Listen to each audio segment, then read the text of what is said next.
Hey mamas, today I want to talk about ways that we can recover and heal from divorce and all trauma. Easier, maybe sooner, maybe not. Some things just take the amount of time that it takes.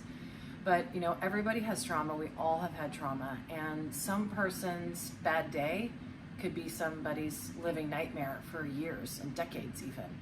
And divorce is definitely very traumatic. It's a traumatic event, and my therapist told me that it's a death of a marriage, and you grieve the death of a marriage just like you would the death of a friend or a family member, a beloved one.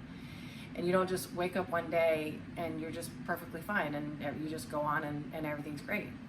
Absolutely gets worse before it gets better. That's my experience. After my separation, it got way worse before it got better.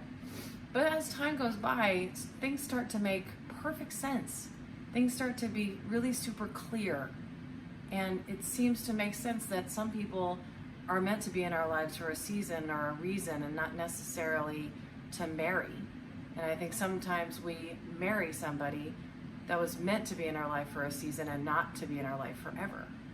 And as time goes by, gradually the trauma and the hurt and the anger and the resentment starts to dissipate and you start to recover slowly but surely. And I look back, there are several things that I wish I would have done differently, and then I would have eased my suffering. Because even though we go through trauma, we don't have to suffer so much. We don't have to damage ourselves and damage our relationships and damage our own joy and our own fulfillment just because we're going through something that's very, very difficult. And so I put together some things that I started doing after years of being single that I wish I would have done sooner. I wish I would have done some things differently, and that maybe can help those of you who are still going through it, or you're still working through it and it's very fresh and you may not even have the divorce finalized yet. And some of the things that I started to put into place, I wish I would have done earlier. The first one is I wish I would have stayed home more and read more books. I probably read, 200 books, 250 books in the last decade, and that's not enough. I wish I would have read more, because every time I read, every time you read, our brain changes. We are healing with every book, every word, every paragraph. And I have an entire list of one of the greatest books that I've read that helped me the most on the resources page on my website, mrskarenstanley.com. And there's 1,000 books that are amazing. But the one that stands out the most to me is one that's called Broken Open by Elizabeth Lesser. You can see I've been using this, and I've highlighted everything, underlined everything, and put Post-it notes everywhere because it was so transformational to me to read her interpretation of how when your heart breaks, it's broken open, and you grow. The only way you can grow is for your heart to be open, because you can't move forward and you can't grow if your heart's sealed shut and you're protecting your heart from the world. But when it's broken open, so you can receive and love and learn and grow and transform into the person that you really want to be transformed into. While I have been broken open through travails at work and in the world, nothing has awakened my heart as much as the pain of a broken family. Nothing has given me as much strength as the time I spent alone in the ruined aftermath of a marriage. And nothing has stirred my passion for life more than the awakening of my womanhood. Nothing has strengthened me more than the being alone in the aftermath of my marriage. It awakened my heart, and now this time has gone by. Now I realize what she means, what she's talking about, the strength that comes from going through difficult times and opening your heart. It's a strength that you could never have possessed had you not gone through this. So you're not becoming the strongest, most badass Wonder Woman on the planet in spite of having a divorce. You're becoming a badass Wonder Woman because of this experience and strengthening you. And the only way that you could have gotten this strength and this knowledge and this fight and this fierce warrior in you is to go through this. Go through the divorce. Speaking of being a badass, doing everything that needs to be done. Well, we can do everything with so much more ease and joy and fulfillment and peace and calmness if we take care of mom first. I'm going to talk about this ad nauseum, how important self-care is. Mom care. Because mom can't be a good mom unless she takes care of mom. And no one else is going to take care of you right now. And when you give yourself 15 minutes, if you do a daily ritual, I've got a free morning ritual that I do every single day. It's a free download worksheet. If you take 15 minutes to stretch in the morning, you're giving yourself the gift of, okay, I've got this. You're giving your children the best version of yourself for what you can do right now, for what you've got.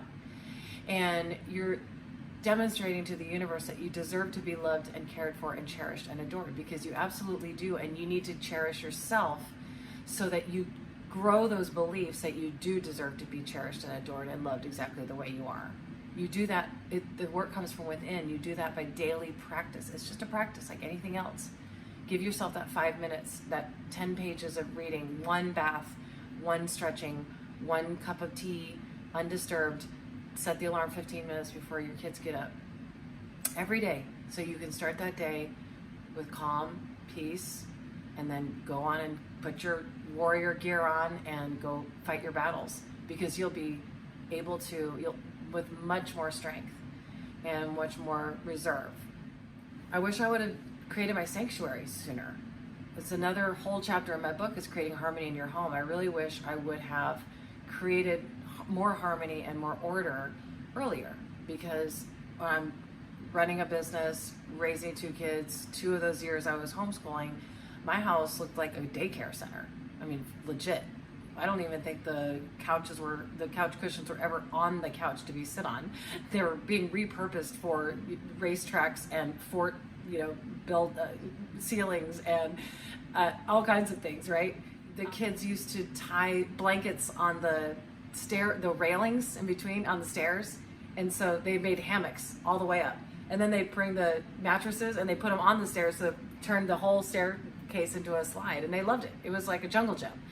However, and it's fun, and I wanted my house to be fun, and I wanted a place where all the kids could congregate, but that's not such a peaceful situation for mom. And I believe that mess does attract stress, and it does create stress, even though you might not realize it. But mess and stress attract disorder and disarray into your life in all areas. So once I started going through each room, one drawer at a time, one closet at a time, one little corner at a time, saying, does this bring me joy? Is there anything that's out of order and disarray? And got sorted out and organized and took things to Goodwill. Once I started doing that on a regular basis, everything changed. And I felt more calm. I felt more peaceful. I'd have to make myself feel calm. I would walk into a room and it made me feel joy. It made me feel happy. If something didn't make me feel happy, it's got to go. It's got to be removed, given away, throw it away, get a new one. And so important once I started doing that. I wish I had started that years before. I wish I would have spent less time out with the girls and more time on my knees. I heard someone say one time that prayer is us talking to God, and our intuition and our gut, that's God talking to us. And when I also heard someone say that prayers are magnified if you're on your knees. And I've 100% found that to be true. As a family, when I was growing up, we always had nightly prayer every single day in a circle on our knees on the floor before bed. And so once I spent more and more and more time on my knees, I didn't feel alone, because you're not alone. We're not alone. We have the silent partner who's cheering us on every bit of the way, every step of the way, giving us strength. And the more you pray, and the more you pray on your knees, the more strength I got, the more intuition I got, the more signs I got, the more guidance I got. I always say, thank you for guiding me to the next right thing. Thank you for guiding me to the next answer. If I'm trying to solve a problem for something, I say, thank you, God, for the right words, the right tone, the right answer, the right sign. And I just keep saying that. Thank you for the guidance and the sign. And then the science and the guidance and the intuition comes. That's how you get more guidance and more reassurance, is by praying. And I wish I would have spent more time praying and less time out, going out with the girls, going out dancing, going out drinking and being stupid, and attracting all the wrong guys. I wish I would have saved more money. my income fluctuated a lot because I was just, we were in marketing, we were running a business after the recession, and some months I would do okay, and then some months I'd be really, really low and barely have enough money for all of my bills, and then some months I'd have a little bit extra, but I never socked away the extra. I always thought, well, I scrimped for 6 months, so I deserve to X, or I deserve to, splurge on something. And like one year I took the kids to Disneyland, and the only thing they wanted to do was paint their faces and swim in the pool at the hotel. They didn't even care about Disneyland. Well, I could have accomplished both of those things for like $50 or $100 or whatever. And instead of spending $1,000 or I don't know how much I spent, thousands of dollars to go to Disneyland that they didn't even care about. And I could have saved that. When you have a few extra dollars in the bank, it gives you less stress, more freedom, more sense of calm. I'm going to be okay because I have a few dollars in the bank. I wish I had started my morning routine earlier. I talk about my morning routine. I mentioned it earlier. I have a free download. It's I created an entire planner, a daily planner, Create Love Today planner, and journal with all of the exercises I did. It's also a daily planner and journal. It's 2 pages per day, 8.5 by 11. When I started doing my morning ritual when I was single and I was attracting John, I wrote every morning 3 things that I was grateful for, and 3 wins from yesterday, and I would write down my goals, what I was working towards, usually from my boss list. My boss list had 4 categories: health, finances, family, and my environment. So I was working on a few goals in each of those areas.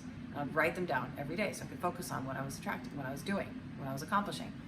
It really sets the tone for your whole day. If you take the morning, you take your focus on the things that you have, the things that are going right, the things you're accomplishing, and put your to-do list in one day, then you set yourself up for creating joy and happiness and love. And I've found it to be true. And now I wouldn't miss my morning routine for the world. I don't care what's going on. I'm at the kitchen table. I'm writing all my goals. I'm writing my gratefuls because I've seen the results. I've seen what happens when I do these things. It makes me so much more happier and so much more fulfilled. And so I wish I would have done that so much earlier. And I urge you to download the free PDF and just try it, and just try writing it. Do it for a week and see what happens. I wish I would have done the Let It Go exercise sooner. I actually did it several times. I talk about Let It Go. It's another chapter in my book. It's a series of writing exercises where it helps you tell the truth about your relationship and your divorce and the miracles that came out of it and your role that you played, and helps you take responsibility, and then you can stop the shame and the blame and the resentment, the anger. And the faster you can work through the resentment and the anger, and this letting go exercise really helps you work through it and see the truth of what really happened, then the faster you can let go, the faster you can move forward, the faster you can accomplish your goals, the faster you can create joy in your circumstances that you have right now. There are no coincidences. You have beautiful, amazing, gorgeous kids out of this whole union, and doing this was one of the greatest gifts of my life because it gave me the gift of forgiveness, and it gave me the gift of going forward. One of my favorite teachers and mentors, Ed Milet, he says, don't look backwards because you're not going that way. And the letting it go exercise helps you do that. We are not damaged goods because we're divorced. We are not broken because our marriage failed. We are creating more knowledge and strength, and we are broken open to new life and new opportunities and new thoughts and new lessons. And it's such a gift. And I hope that some of these things help you feel better and feel love for yourself and create joy and calm and peace in your life. And I hope that some of these things help. And I truly wish you a recovery and healing from this trauma and this hard time if you're going through a divorce right now. And please check out a couple of my blog posts on my website. I have a weekly-ish newsletter with more strategies and more tips for creating love and helping you heal from trauma and create self-confidence and self-worth so that you can attract all the love into your life that you deserve. And everybody deserves love, even you, no matter what happened to you. Because if it can happen to one of us, it can happen to all of us. Using these rituals allowed me to attract the love of my life and a husband who cherishes me and adores me exactly the way I am and allowed me to be vulnerable and be myself and be loved and seen for exactly who I am. And if it can happen for me, it can definitely happen for you. And I'm wishing you lots of love. Mwah.